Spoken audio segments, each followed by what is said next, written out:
Welcome back to Tip Tuesday. I'm your host, Mariah, and today we have Dr. Handie, our podiatrist who does foot and ankle surgery. Hello. And we are going to talk about bunions. So, Dr. Handie, will you tell me kind of the basic treatment plans when someone comes in with bunions?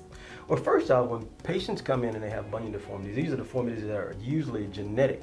What happens is, over a period of time, especially with ladies, who we see this with more commonly, ladies don't have as much ligament or collagen deposition as a male. So as a result, you're really susceptible to different changes around the joints. And of course, to these particular shoes that usually ladies will wear. So when a typical patient walks into my office, it's usually because it's associated with either shoe gear or can be associated with just pure genetics.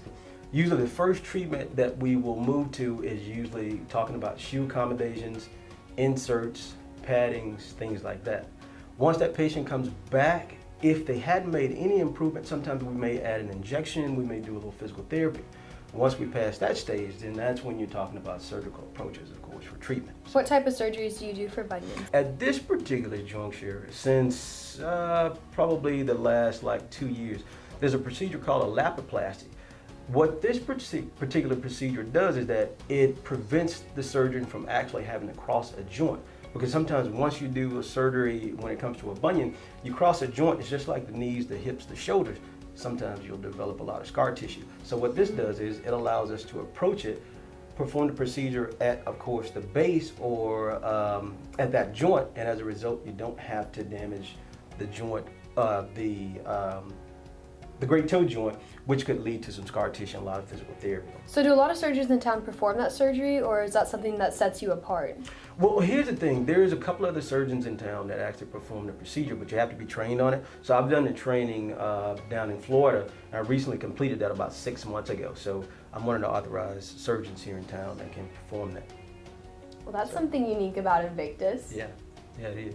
It's pretty innovative surgery. And the other thing is that you can walk the patient or get them up and ambulate a little bit faster than you can with some of the other traditional forms of surgery. So, what's the time difference between a traditional surgery and then usually we keep you in at least a splint. When we previously had to do this procedure, especially at the base, we usually would keep you in at least a splint and then move to sometimes even a cast for about 4 to 6 weeks.